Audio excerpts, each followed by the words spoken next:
ok? Tranquilo, né? E quando forem falar comigo, por favor, falem pela voz, não escrevam no chat, porque eu posso não ver o chat. Tudo certo?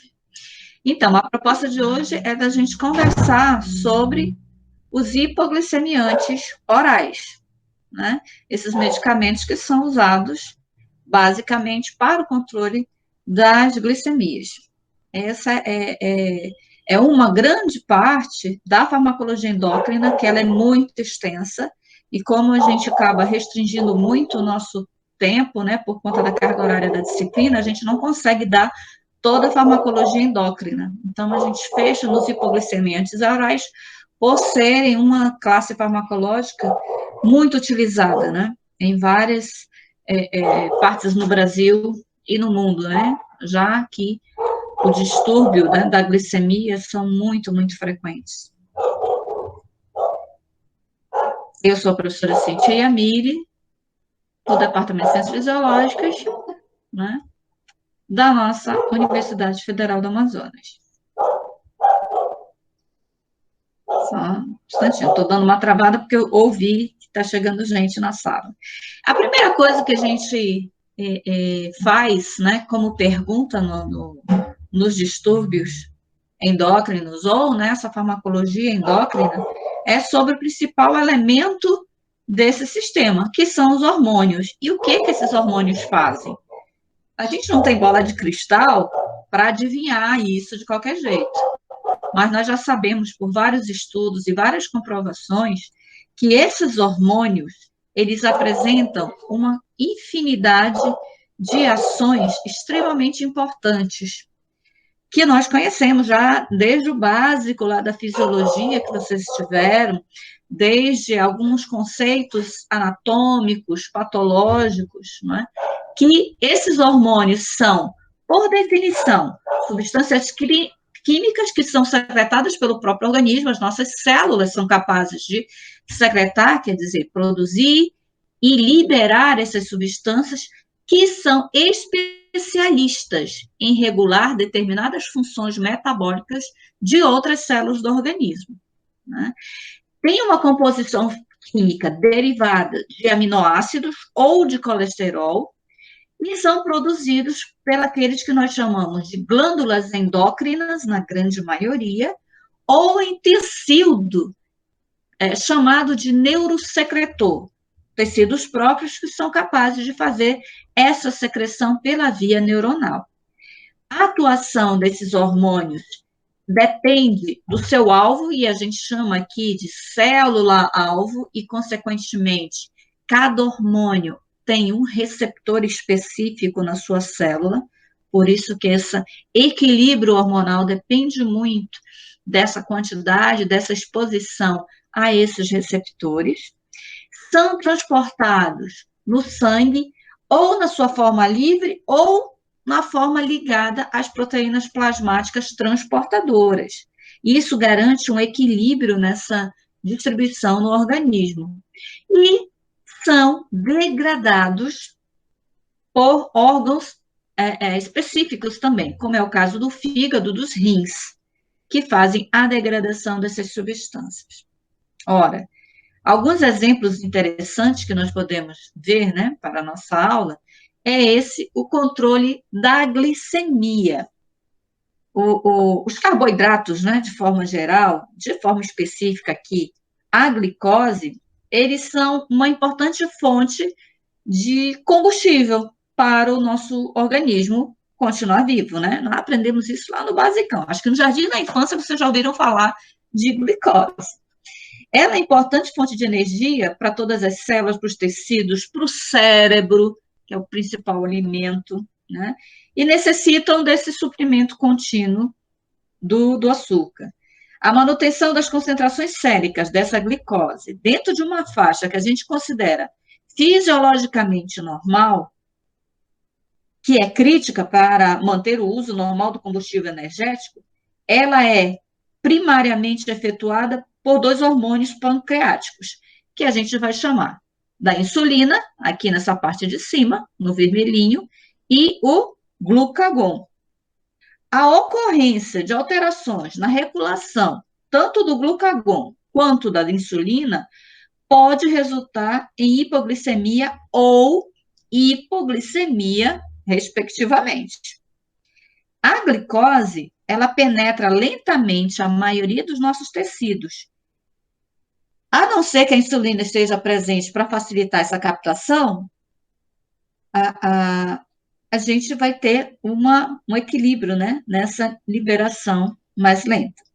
As células do sistema nervoso central, as células endoteliais capilares, as células epiteliais gastrointestinais, as células pancreáticas e as células da medula renal, elas são livremente permeáveis à glicose. Entra e sai sem haver essa participação direta de insulina.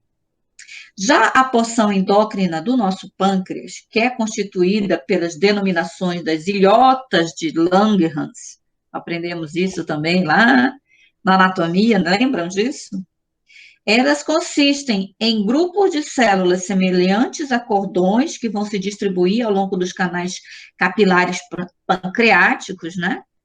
E essas ilhotas, elas são formadas por dois tipos principais de células secretoras, que a gente chama das células alfa, que produzem o glucagon, as células alfa, e as células beta, que vão produzir a insulina. Então, não esqueçam disso. Células beta relacionadas à produção da insulina, células alfa relacionadas à produção do glucagon. Aliás, não esqueçam, relembrem, né? Porque eu sei que vocês já sabiam disso. Existem também outros tipos de células nas ilhotas, que tem as células gama, que são secretoras de somatostatina, células PP, que produzem o polipeptídeo pancreático, enfim, né? Essas outras células, elas são capazes de monitorar alterações na disponibilidade das células, das moléculas de colorigênicas, né? Calorigênicas, melhor falando, né? Que medem esse gasto energético, né? Principalmente a glicose, em algum grau menor, os aminoácidos, os corpos cetônicos, ácidos graxos. Falando de forma específica nas células beta, aqui do pâncreas, né, elas modificam apropriadamente a sua própria taxa de secreção de insulina em resposta a flutuações dos níveis dessas moléculas calorigênicas. E a glicose é a substância que desempenha o papel dominante na regulação da secreção da insulina. Quanto mais glicose circulante, maior a necessidade de liberação de secreção dessa insulina. É o óbvio, né? As células alfa do pâncreas, essas aqui abaixo, né, que secretam o glucagon em resposta aos aumentos dos níveis de aminoácidos e ácidos graxos, são inibidas pelo aumento da glicose, né? Então, os níveis de glicose aumentados inibem a secreção do glucagon, que é uma forma de equilíbrio, né? Um controle que nós temos. Se houver um declínio dos níveis de glicose, por exemplo, durante a hipoglicemia ou um jejum mais prolongado, a secreção de glucagon ela vai aumentar, que vai proporcionar uma resposta hormonal contra-regulatória, que vai estimular a gliconeogênese, quer dizer, formação de novas glicoses, novos níveis de glicose no fígado e em outros tecidos, para evitar uma hipoglicemia mais severa, que pode levar à morte. É um controle importante fisiológico. Isso é basal. O nosso corpo, quando funciona adequadamente, ele faz esses equilíbrios sem que a gente perceba. Essa homeostasia, né? Tá vendo aqui essa gangorra aqui que fica flutuante e nós temos esse controle desses eventos. Os níveis de glicemia, eles estão mantidos dentro dos limites homeostáticos por vários mecanismos de controle, tanto químicos como fisiológicos. Os níveis circulantes, por exemplo, de glicose, são determinados pelo equilíbrio entre absorção, armazenamento, produção e até utilização dessa glicose. O glucagon e a insulina, eles são os dois hormônios mais importantes nesse processo de controle da homeostasia da glicose, para a manutenção dessas concentrações sanguíneas desse elemento tão importante para a manutenção da vida. Né? Então, a insulina, ela entra agora como principal hormônio regulador nessa nossa condição, né, desse controle glicêmico. Tanto aumenta a captação de glicose, quanto aumenta a síntese do glicogênio, diminuindo a glicogenólise e a gliconeogênese. Uma das principais ações, né, que aumenta a sua secreção é a elevação aguda da glicemia. Aumentou de forma aguda, quer dizer, rápida, imediata. Essa glicemia aumenta a secreção de insulina. E o principal efeito esperado, obviamente, é a diminuição da insulina. Sabe que tem algumas coisas interessantes em relação à insulina que a gente não pode deixar de falar. Vocês vão trabalhar muito com isso, né? Hipertensão e diabetes são duas das patologias com maior índice de incidência aqui no nosso país. E os programas de controle, né, de diabetes e hipertensão, eles são muito constantes. E aí vocês vão ter situações de pacientes diabéticos, hipertensos, que fazem uso de insulina para o controle ou que fazem uso de medicamentos, que é o que a gente vai já entrar daqui a pouquinho nesse tema.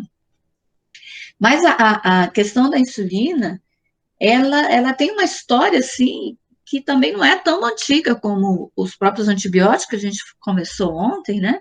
No século passado, foram que começaram os primeiros estudos, né?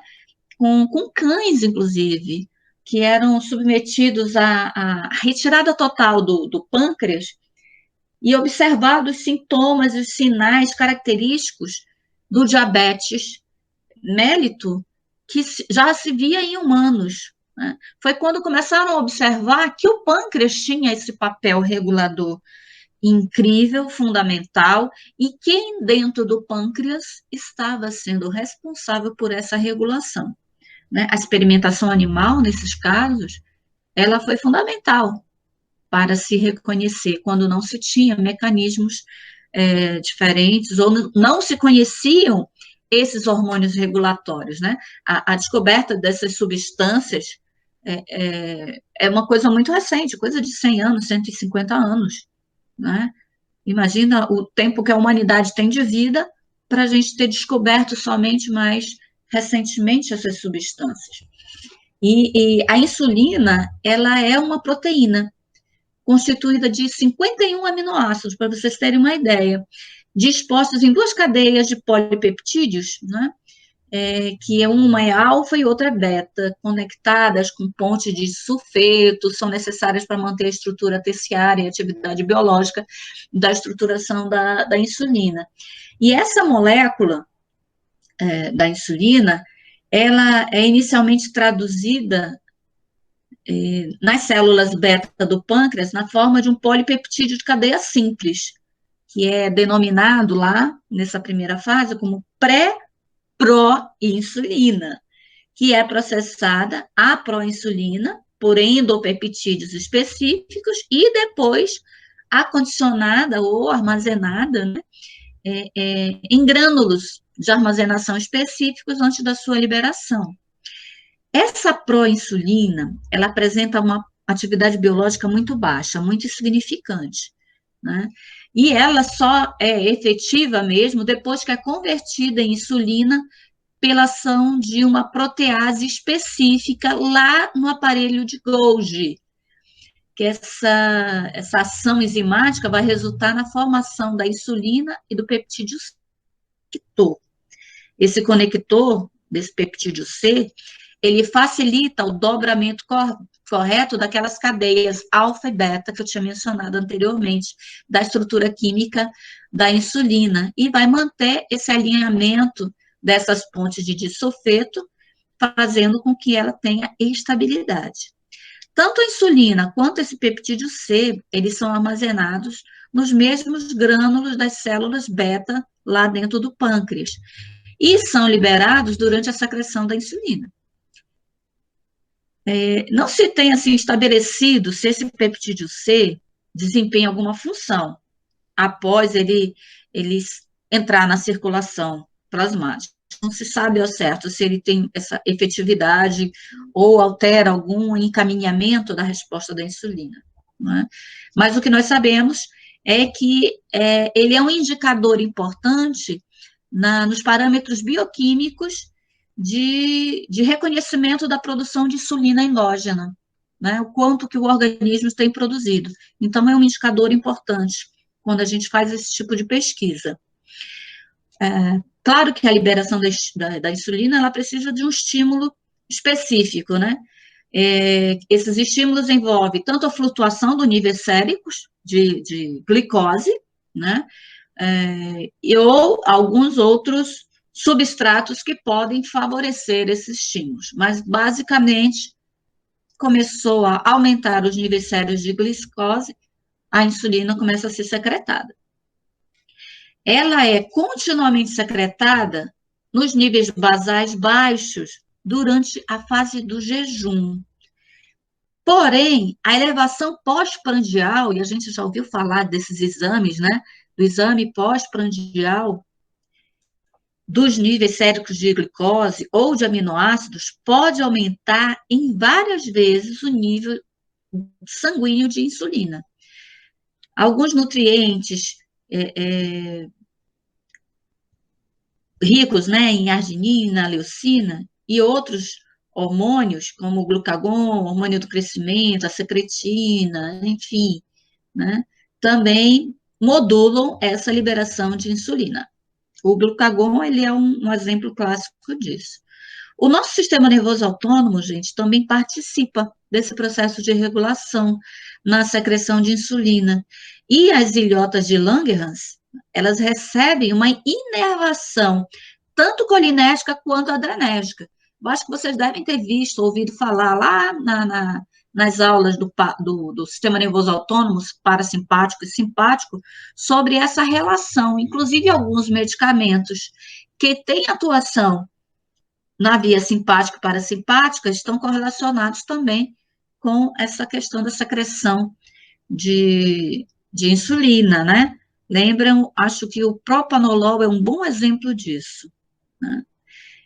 A secreção de insulina é aumentada por estimulação vagal, a estimulação colinérgica, e ela diminui por estimulação simpática, a estimulação adrenérgica.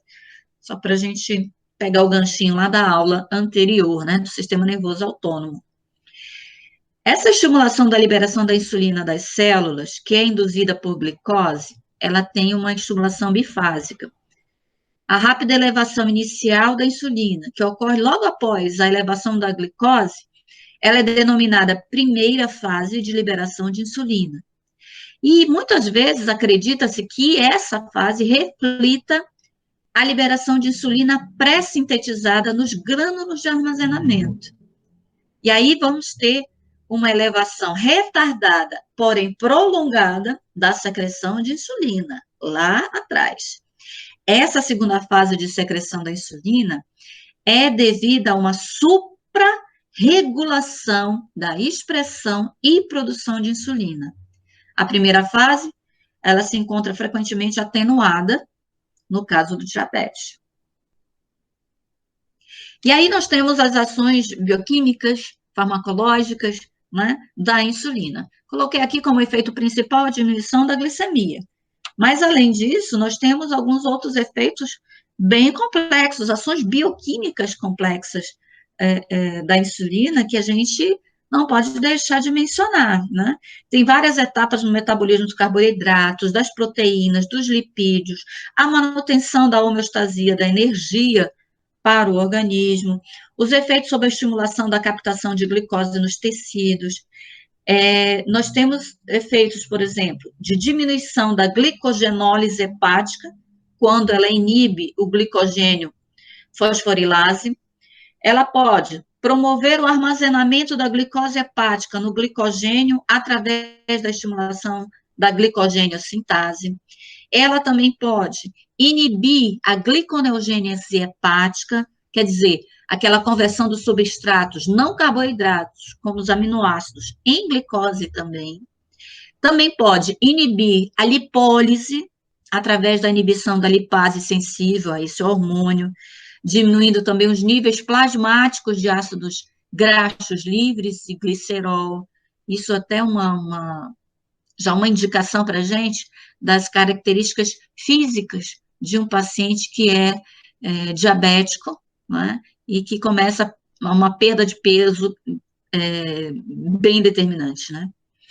E também promover o transporte ativo de aminoácidos nas células para incorporação em proteína, produzindo assim um balanço nitrogenado mais positivo, né, para uma regulação mais positiva.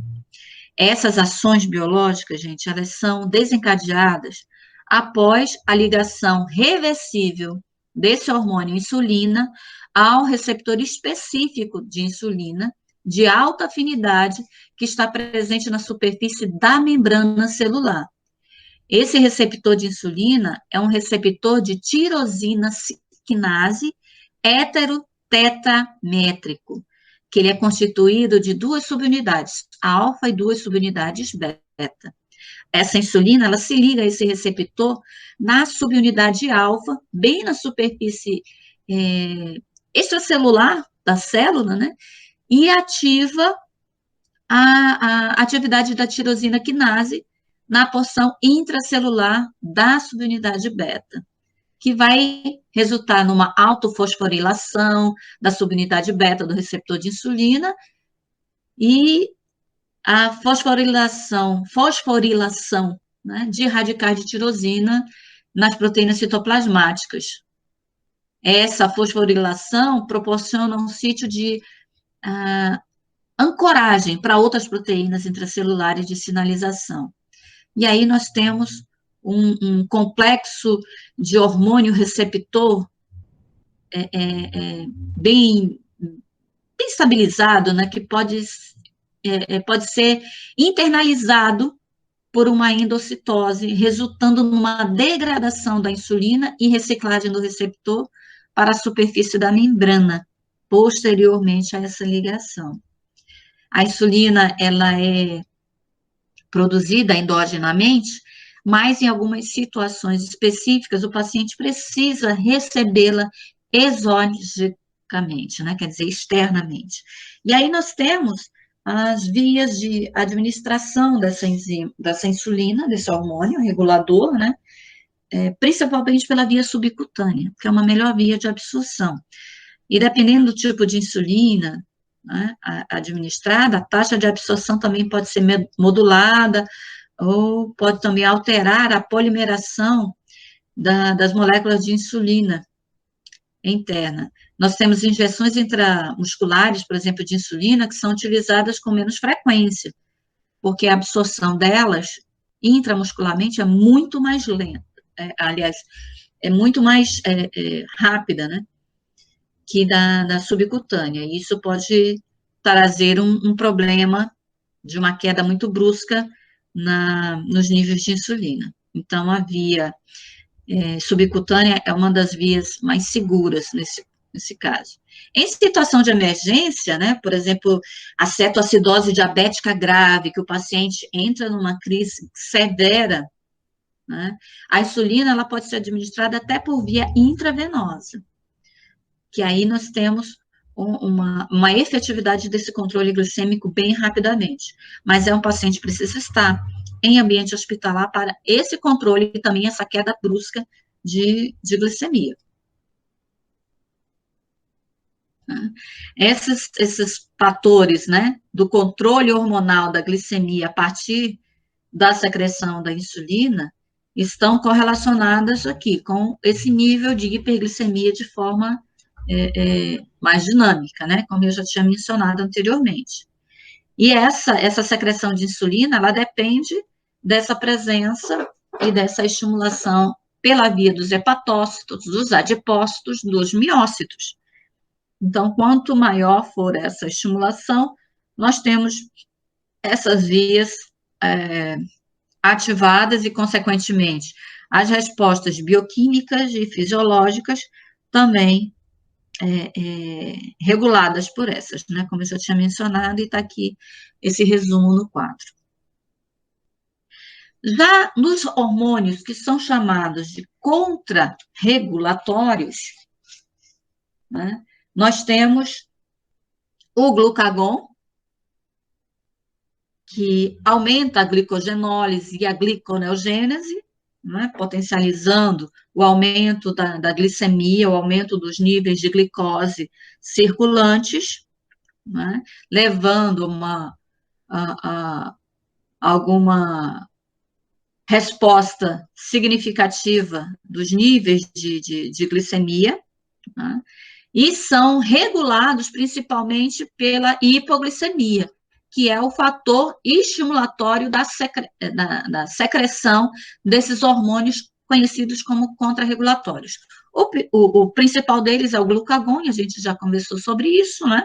É uma compensação insulina e glucagon, mas nós temos a adrenalina, que aumenta também a glicogenólise, os glicocorticoides, que são também hormônios endógenos, mas também nós temos glicocorticoides exógenos, nós vamos falar na aula de anti-inflamatórios sobre esse grupo de medicamentos, mas nós produzimos também os nossos glicocorticoides endógenos, que são capazes de diminuir a captação de glicose, aumentar a gliconeogênese, diminuir também a captação e utilização da glicose, quer dizer, as concentrações da glicose ficam extremamente aumentadas na presença de glicocorticoides. Esse é um dos eventos adversos, inclusive, que a gente sempre menciona no uso prolongado de glicocorticoide, ou os corticosteroides exógenos, né? Que é a possibilidade do desenvolvimento da diabetes. Além do hormônio do crescimento também, que provoca, né, uma diminuição na captação de glicose, que aumenta, claro, a glicemia, né? Essa hipoglicemia, né, ela acarreta numa diminuição da secreção da insulina por motivos óbvios, né? E quanto menos insulina, menos estimulação também nas vias dos hepatócitos, adipócitos e miócitos. E, consequentemente, por exemplo, nos adipócitos, aumenta a lipólise. Nos hepatócitos, nós vamos ter o aumento da gliconeogênese, da glicogenólise, né? Desencadeando a produção de mais glicose, aumento da captação e da oxidação dos ácidos graxos, né? Aqui gordos é graxos, aumento da glicose e da cetogênese na via dos hepatócitos. E na via dos miócitos, nós temos a diminuição do influxo de glicose, quer dizer, a recaptação é diminuída, diminuição da glicólise, quer dizer, a quebra dessa glicose, não se faz mais essa quebra, um aumento da captação e oxidação dos ácidos graxos, que pode levar à produção de mais glicose, e o aumento da proteólise por consequência disso, né? Então, esses são fatores relacionados à hipoglicemia que diminuem a secreção de insulina. Esses fatores vão desencadear um aumento da glicólise futura, mediados por glucagon, por esses outros fatores, e trazer depois a insulina como resposta contrarregulatória.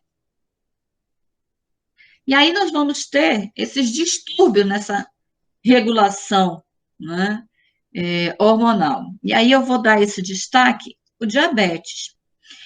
Existem duas fontes principais de glicose no sangue, a exógena, que é obtida através da ingestão dos carboidratos da dieta, e a endógena, que é obtida pela gliconeogênese hepática e renal, e glicogenólise hepática. O diabetes mellitus, ele é um distúrbio metabólico caracterizado pela redução do metabolismo dos carboidratos e aumento do metabolismo das proteínas e dos lipídios. Como definição geral, ele fala isso. Diabetes sendo um distúrbio metabólico crônico, caracterizado por níveis elevados de glicose sanguínea e hiperglicemia, devido à deficiência e ou resistência ao hormônio da insulina. No indivíduo diabético, a glicose, tanto a exógena, né, quanto a endógena, ela não é utilizada de forma efetiva, e aí ela se acumula no sangue, a hiperglicemia. À medida que o nível de glicemia aumenta, a quantidade de glicose filtrada pelos glomérulos renais lá, acaba excedendo a capacidade de reabsorção dessas células tubulares proximais, né?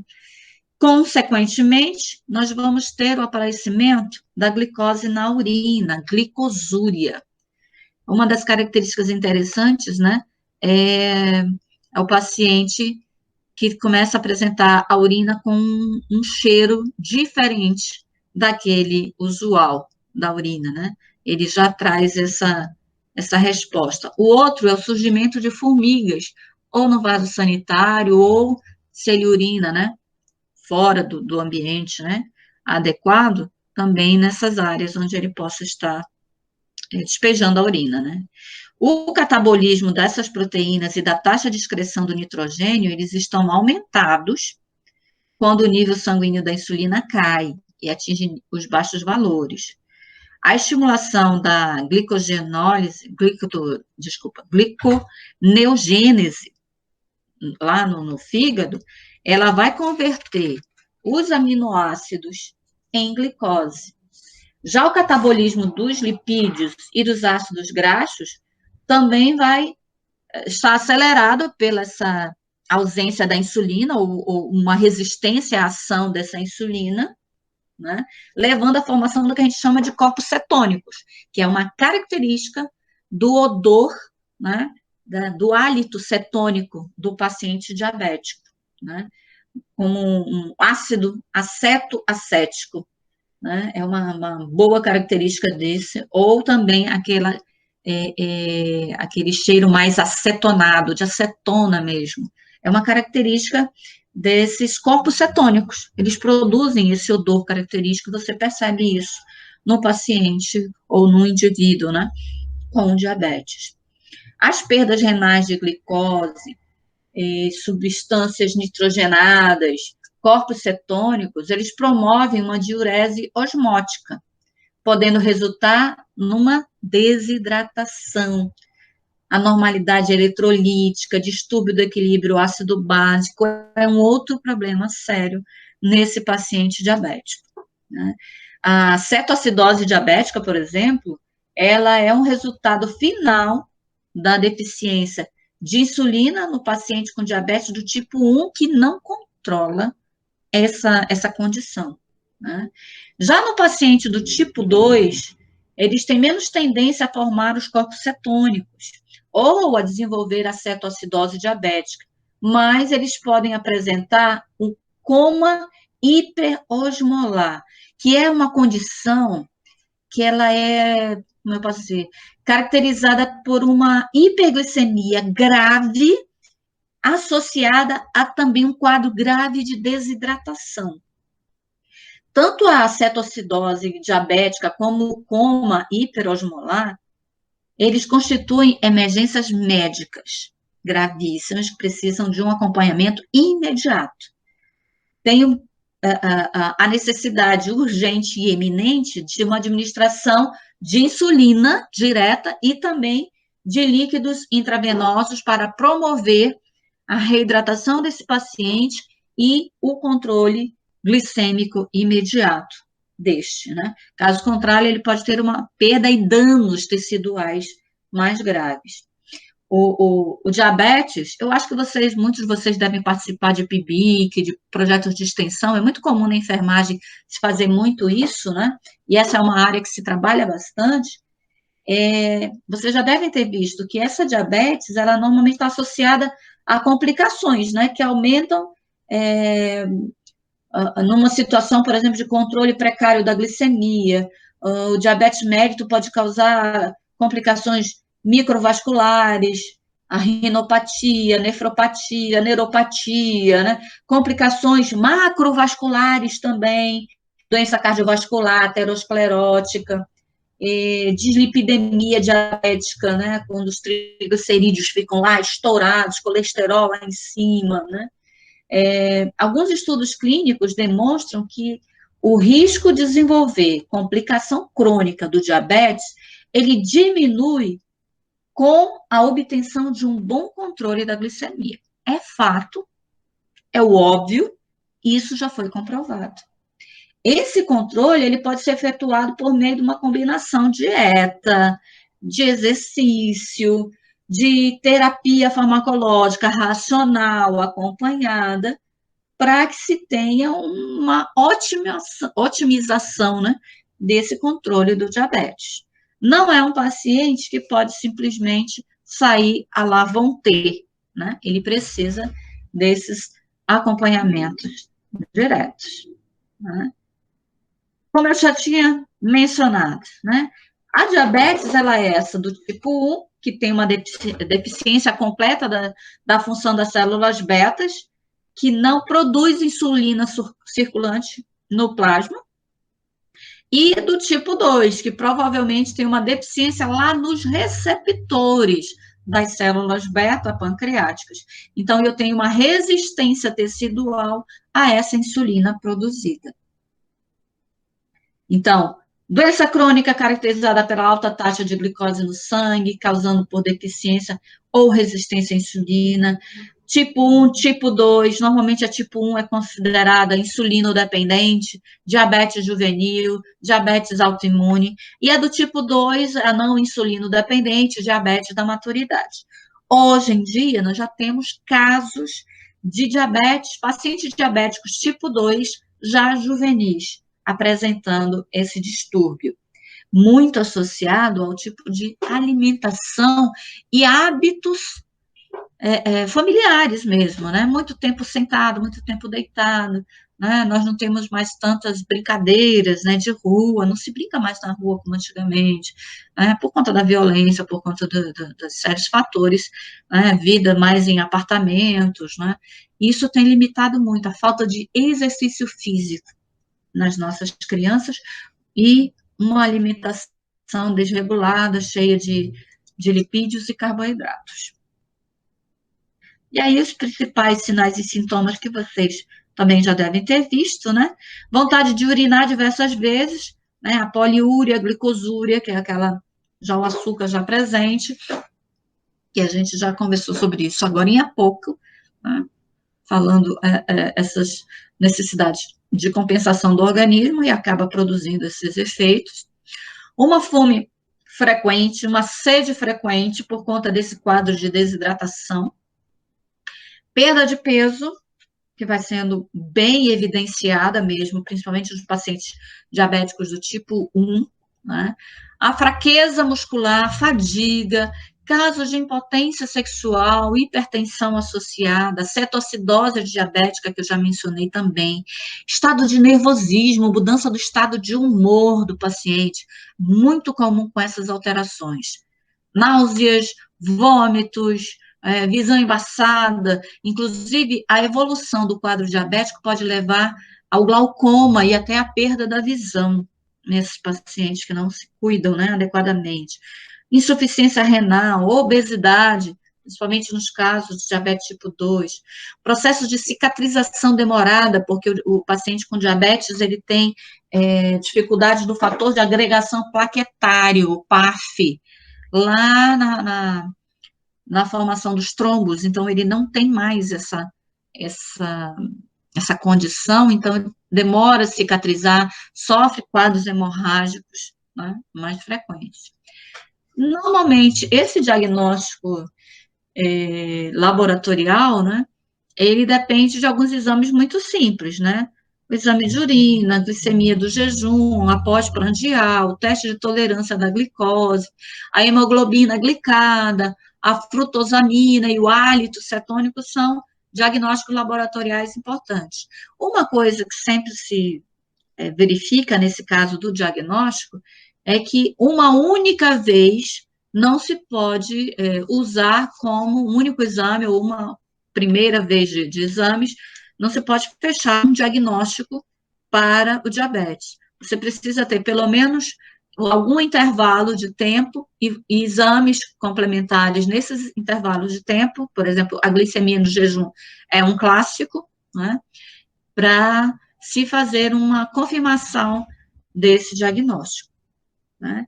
Aqui eu trouxe para vocês alguns valores glicêmicos, né, para esse diagnóstico, né. O normal, aquela que vai de 70 a 90, 95, aquele vai até 99, e inferior a 140. Hoje em dia, esses dados inferiores, eles baixaram mais um pouquinho, né? 2 horas após sobrecarga de glicose. A intolerância à glicose, né? A glicemia de jejum vai de 100 a 125. No caso dos diabetes, ele já fala de 2 amostras colhidas em dias diferentes, com resultado igual ou acima de 126. E o teste de tolerância à glicose, que é feito 120 minutos, aos 120 minutos, ou acima, com resultado igual ou acima de 200 miligramas por decilitro, né? Isso pode mostrar intolerância à glicose, né? Aqui, nesse caso aqui, o paciente toma uma solução bem adocicada mesmo, uma garapa, um mel mesmo, e depois de 120 minutos se faz esse teste e verifica o grau, né, da concentração glicêmica circulante. E aí nós vamos nesse tratamento farmacológico. Aonde estão os fármacos para esse tratamento farmacológico da diabetes, né? A insulina, ela é o clássico nesse tratamento da diabetes, até porque ela deveria ser o fármaco ou a substância, né, de escolha por ser a produzida pelo organismo. Mas a insulina, ela também pode ter algumas desvantagens e não trazer um controle adequado e seguro para pacientes, por exemplo, do tipo diabéticos 2, né? Uma das desvantagens também vem na relação da administração do paciente, precisa ser injetado, né? Muitos pacientes têm horror a agulhas, né? Claro que paciente diabético tipo 1 acaba se acostumando com essa situação e até mesmo eles fazem a auto-administração, né, do ponto. Algumas formas mais leves do diabetes mellitus não respondem à dieta, não respondem à perda de peso, ao exercício físico e precisam também ser tratadas com essa condição farmacológica, né?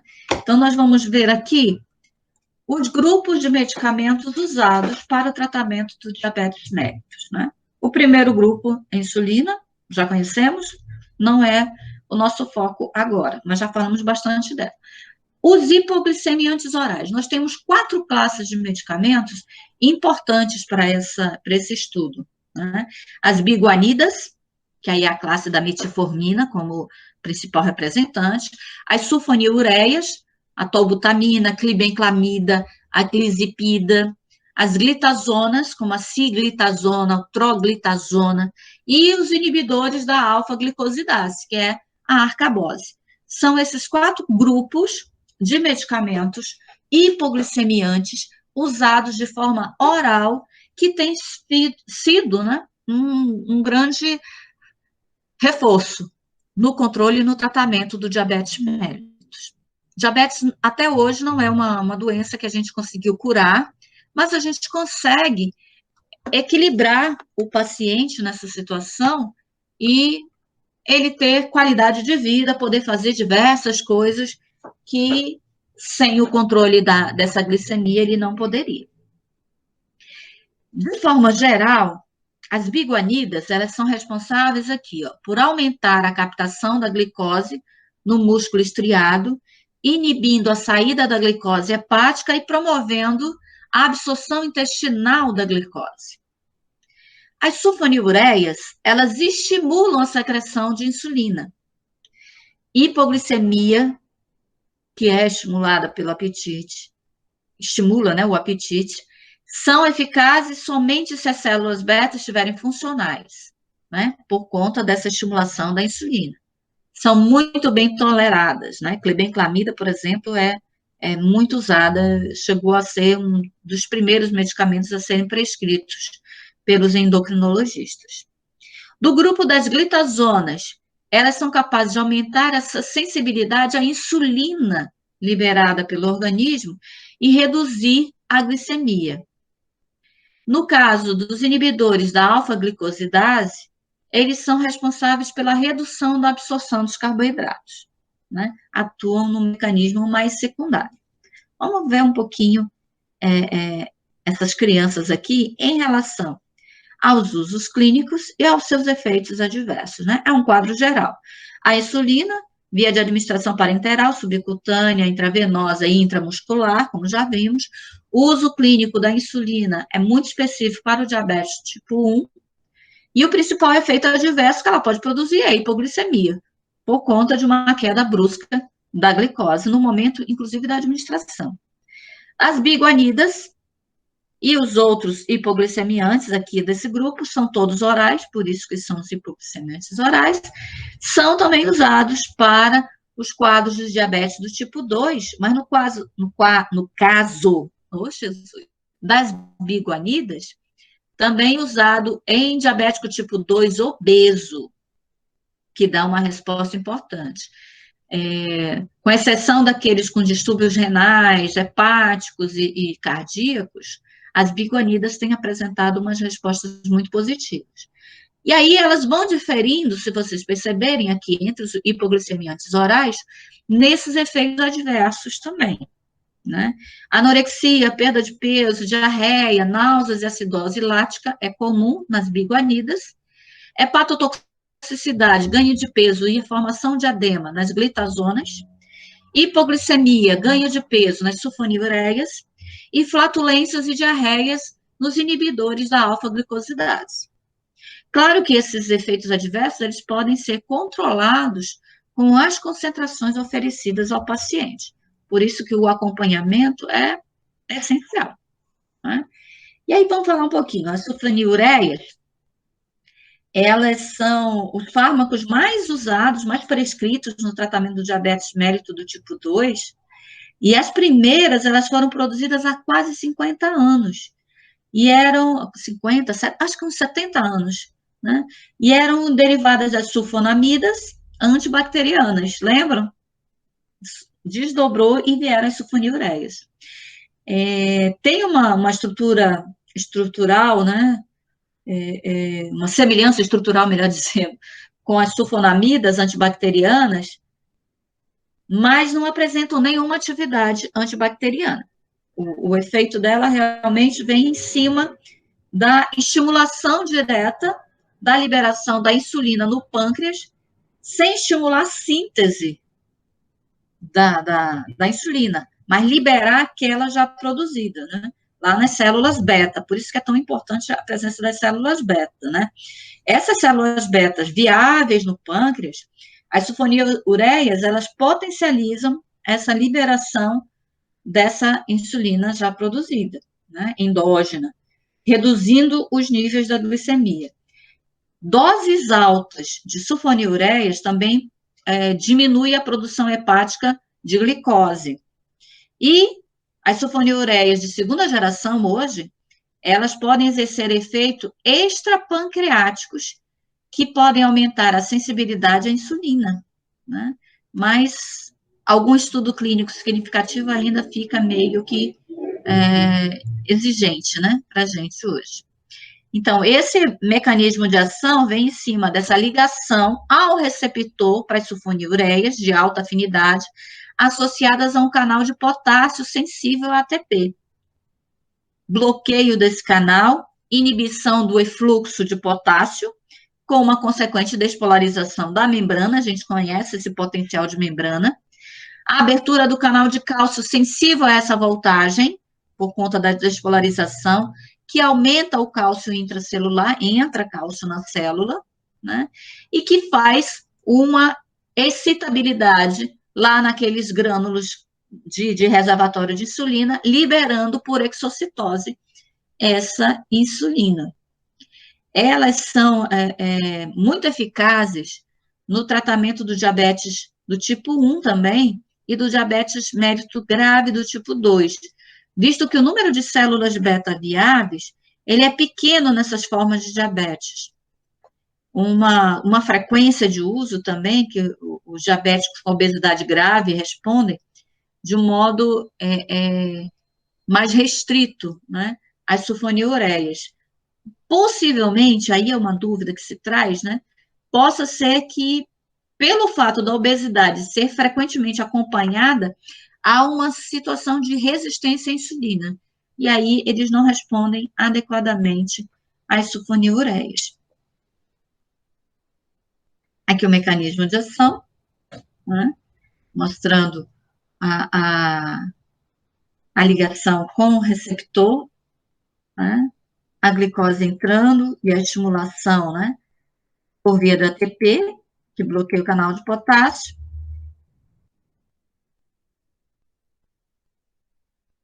E aí nós temos a abertura dos canais bloqueio o canal de potássio, abertura dos canais de cálcio, influxo de cálcio no meio intracelular.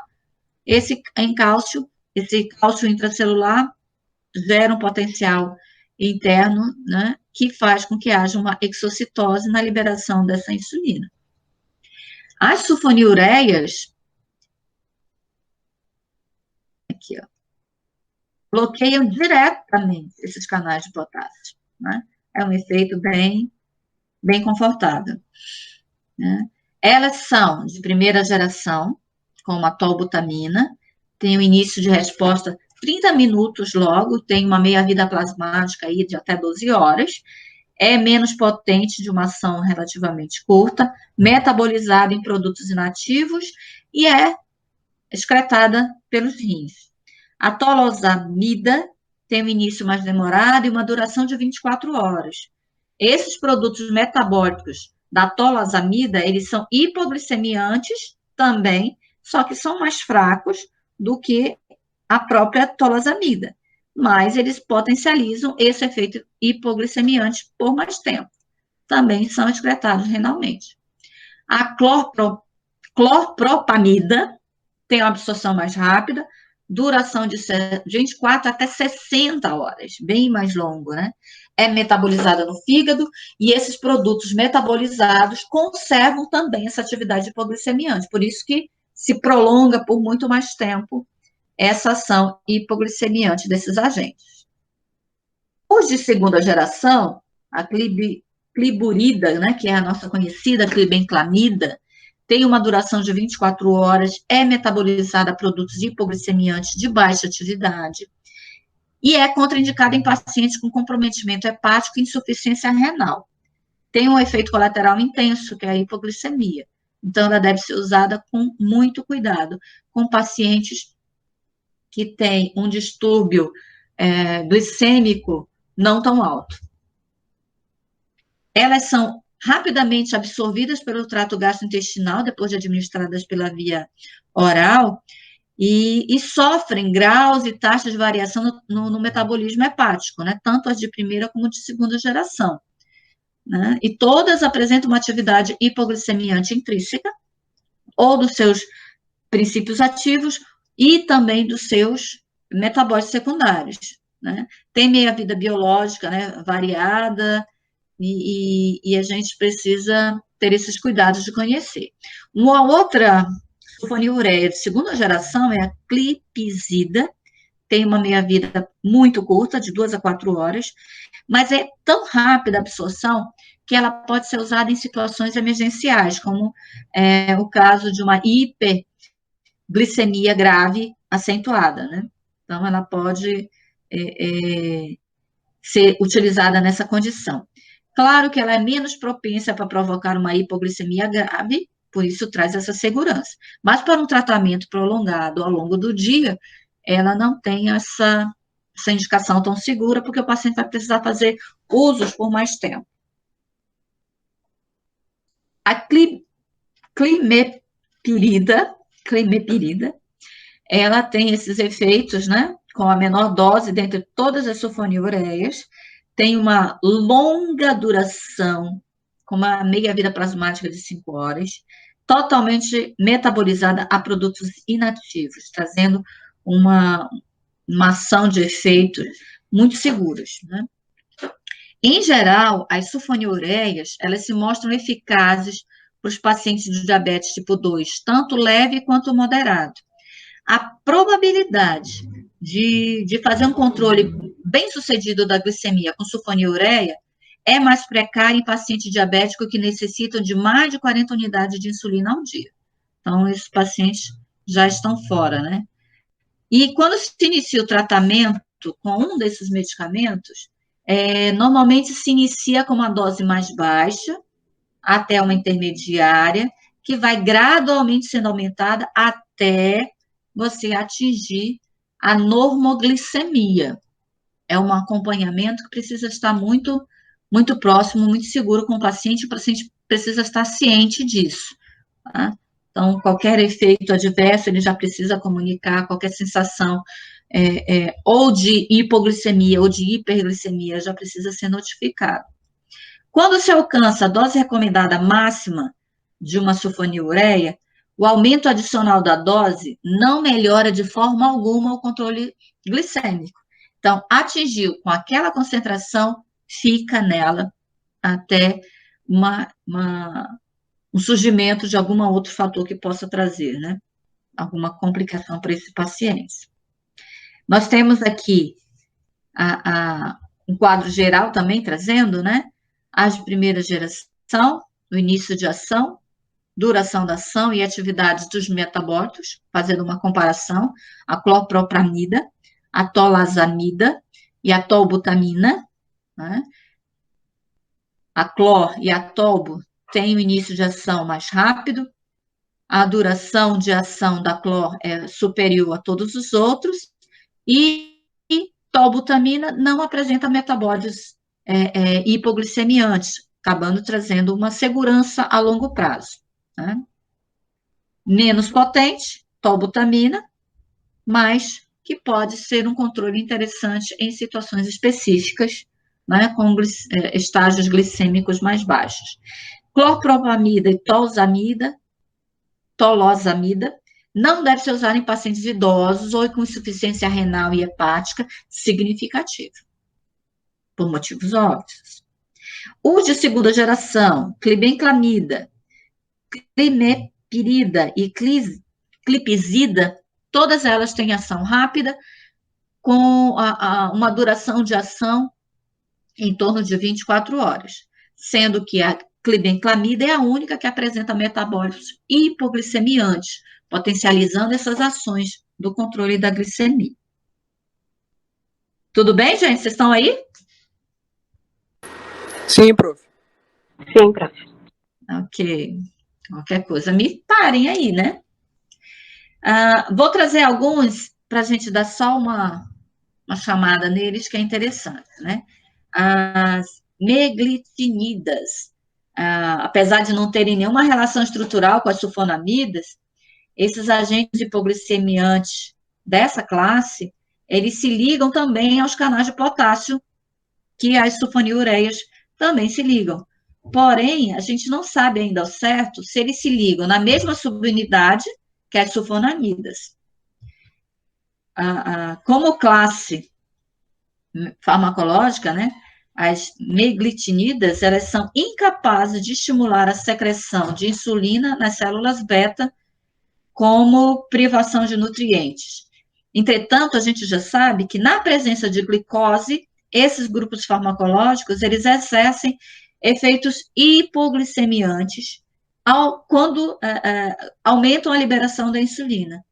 Consequentemente a isso, é improvável, né, que as meglitinidas produzam algum grau de hipoglicemia no jejum, como as sulfonilureias provocam, né?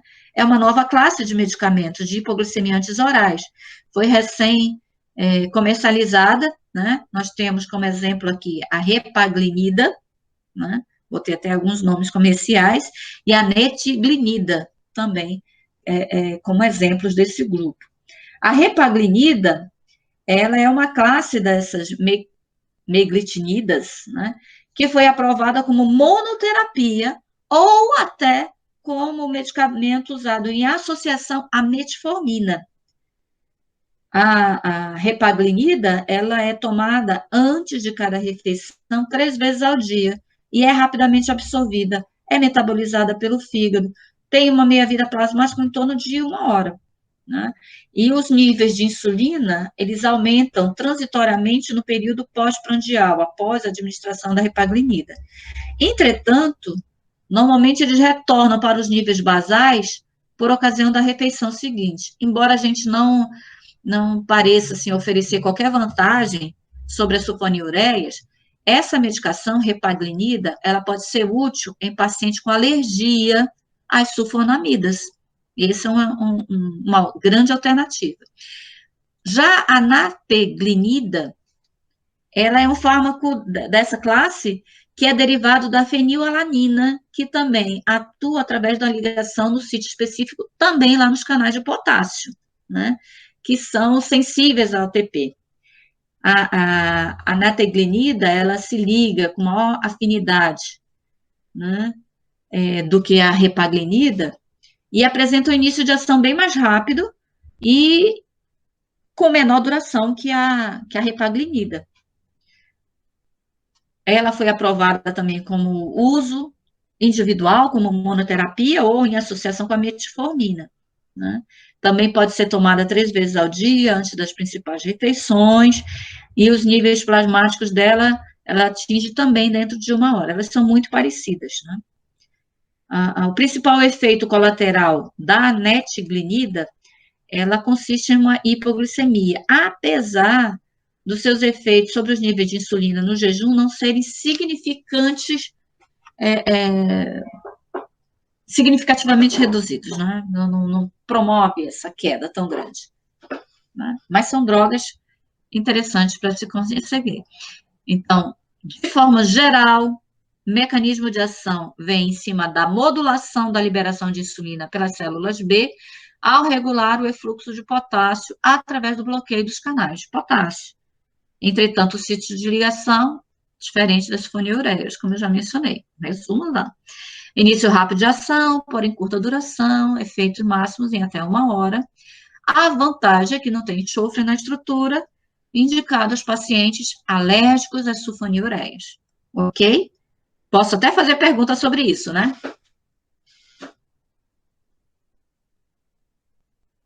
Eita, Lili. As biguanidas, né? É outra classe, é o terceiro grupo, né? De classe farmacológica para o tratamento do diabetes mellitus, né? Elas são distintas de sulfonilureias, né?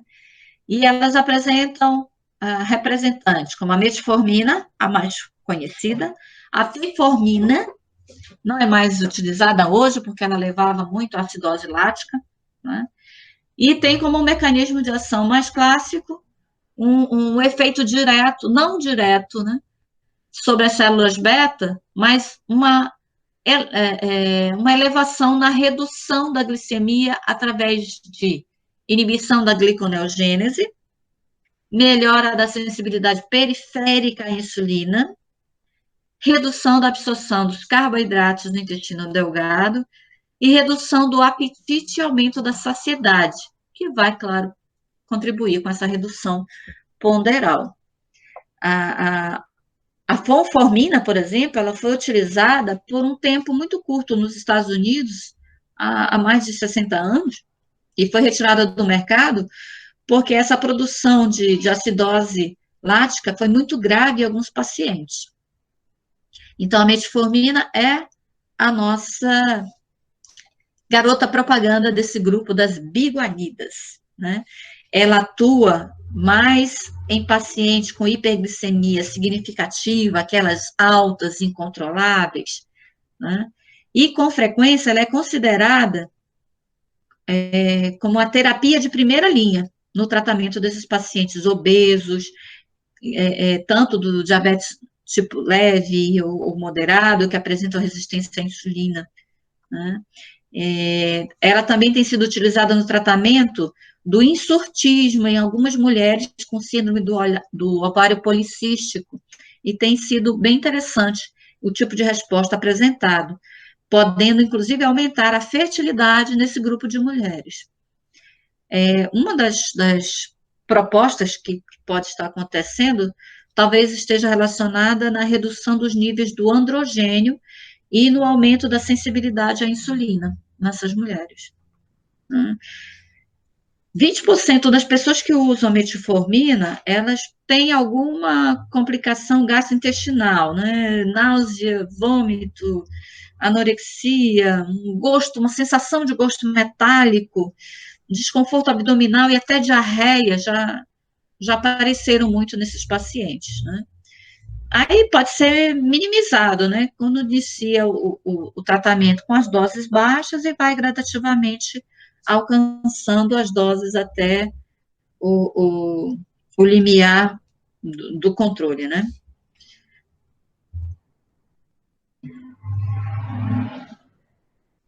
Outro grupo de medicamentos, as tiazolidinodionas, são representantes desse grupo das glitazonas, né?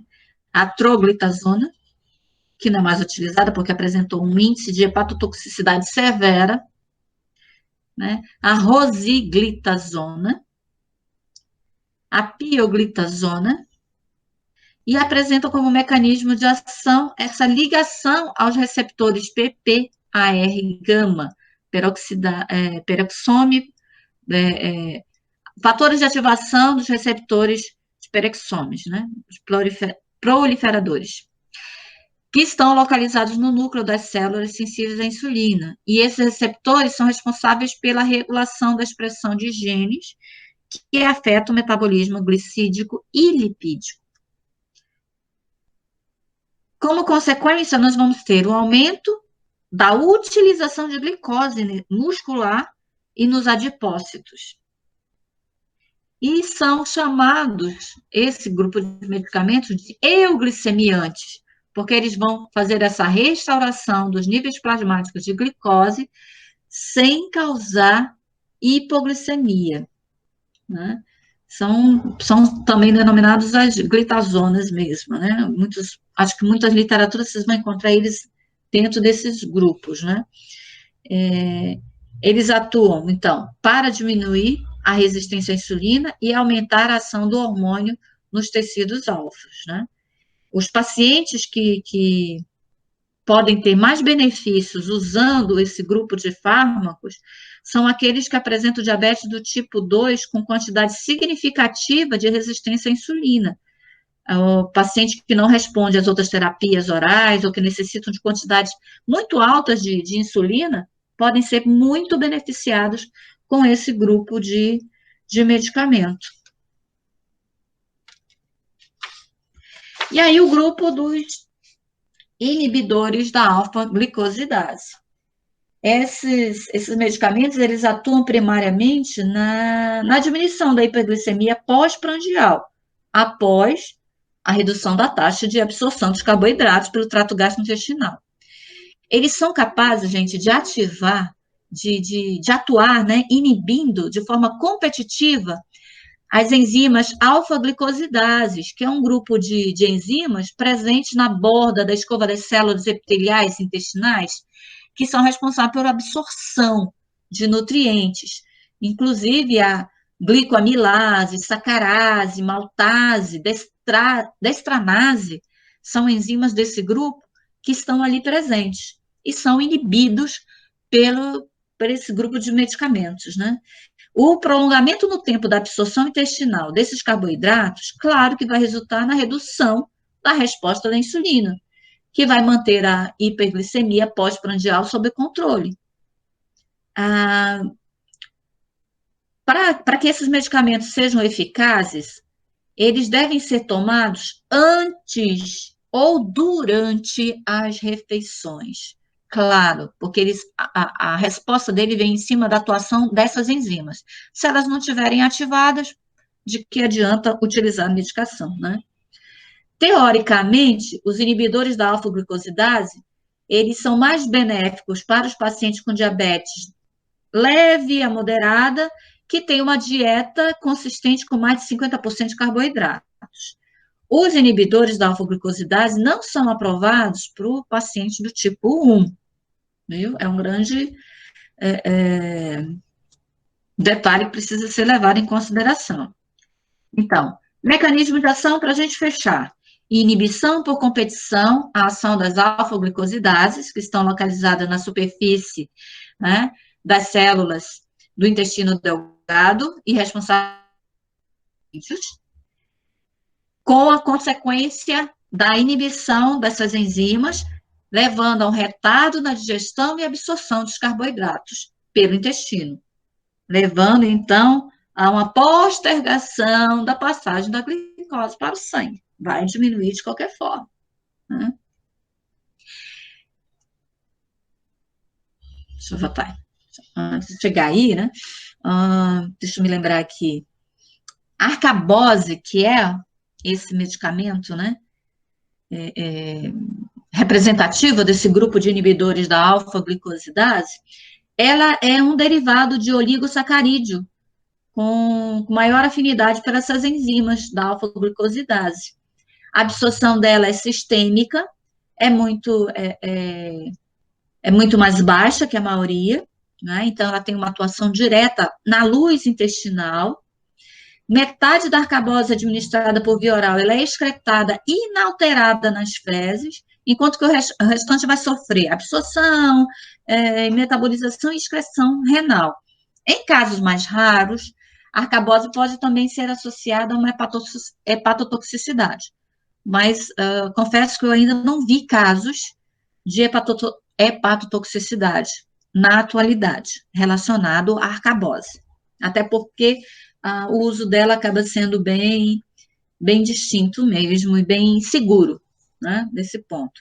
Os efeitos colaterais mais frequentes que são observados nos inibidores da alfa-glucosidase, eles estão relacionados aos distúrbios gastrointestinais, por motivos óbvios, né? Olha o mecanismo de ação, né? Então, vamos ter fezes semissólidas, posso ter flatulência, que é o mais comum, o paciente reclama muito, professor, o doutor, estou soltando muito pum, né? É muito comum com eles. Cólicas abdominais, diarreias, né? Podem ser mais frequentes, né? Esses efeitos podem ser minimizados quando se inicia com a dose mais baixa e que vai também lentamente aumentando até alcançar a tolerância do paciente, claro, né? Uma outra coisa que é importante, que pode auxiliar para a diminuição desses efeitos colaterais, é a redução do consumo de carboidrato, que vai aliviar, obviamente, esses efeitos, né? E já vai aliviar por outro caminho também a produção de glicemia, né? Diferente das sulfonilureias, que está no primeiro grupo, né, de escolha, da insulina, das glitazonas, esses inibidores da alfa-glucosidase, eles não levam ao ganho ponderal de peso. E isso é um fator interessante quando a gente pensa nesse tratamento. Os níveis de insulina não sofrem qualquer alteração na presença dos inibidores da alfa-glucosidase, de modo que não ocorre hipoglicemia de jejum quando a gente faz o uso desses medicamentos, né? E, apesar de alguns fármacos possam ser usados como monoterapia, eles normalmente pedem uma associação para uma efetiva ação com outros medicamentos, como é o caso da metformina, da sulfonilureias, ou, se for o caso, da própria insulina. Mas é muito mais restrito o uso. Na melhor das hipóteses, né, a gente pode esperar, pode supor que esses inibidores da alfa-glucosidase, eles induzam uma redução de 0,5% até 1% da hemoglobina, né, alcalina do paciente. Fora os efeitos colaterais gastrointestinais, os inibidores da alfa-glucosidase são relativamente seguros em relação a todos os outros hipoglicemiantes orais, No entanto, a gente já percebeu que a eficácia terapêutica dos anteriores são muito mais efetivos do que esses. Mas são alternativas. É interessante pensar que o tratamento do diabetes, ele está relacionado com essas alternativas e as características individuais, né, do meu paciente. Hipoglicemiantes disponíveis hoje no Brasil, né? Tá aqui essa listinha, a gente já tinha mencionado eles já ao longo da aula, né? A sua classificação e a recomendação de dose diária mínima e máxima aqui no quadrinho, né? Isso aqui vai ficar disponível para vocês, mas, como eu sempre menciono, né? Nós temos as diretrizes nacionais do controle do diabetes, né, que devem ser acompanhadas e que sofrem atualizações frequentes. De forma geral, a gente tem aquelas recomendações para o paciente diabético, né? Usa corretamente a medicação, não perde os intervalos, né? Mantenha o peso ideal, faz atividade física, comer alimentos que sejam mais nutritivos, com menos carboidratos, menos lipídios, né? Fazer uma boa higienização, e aí esse é um ponto interessante. Dentes, olhos, pés, para o paciente diabético, são pontos importantes que podem perder a sua funcionabilidade muito mais rapidamente do que num paciente não diabético. Então, ter esses cuidados é extremamente importante. As nossas referências bibliográficas, vocês têm aí na lista lá na sala de aula. Diferente deles aqui é o Jacob, mas nada que difere dos outros que nós já apresentamos lá. Esse aqui está até meio desatualizado, o que vocês têm lá na sala